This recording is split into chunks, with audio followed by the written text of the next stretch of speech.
Hattoki profilni ichida ham mineralniy vata to'ldirilgan.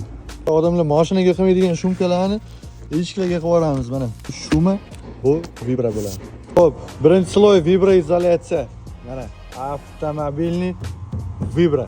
Ustidan shuma bo'ladi. 2 santimetrli shuma izolyatsiya. Ikkinchi sloy shuma izolyatsiya qilindi. Tagida vibra, uchinchisi teplo izolyatsiya bo'ladi. Teplo izolyatsiya birinchi sloyi yotqizildi. Sloyni siz bilan tanishtirib o'tkazaman.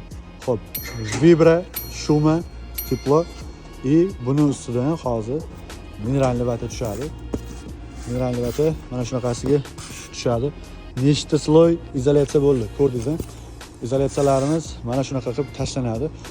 Buni listini orqasiga yana vibra izolyatsiya yopishtiriladi. Profillarga ahamiyat beramiz. Hattoki profilni ichida ham mineralniy vata to'ldirilgan. To'liq, hamma joyida to'liq.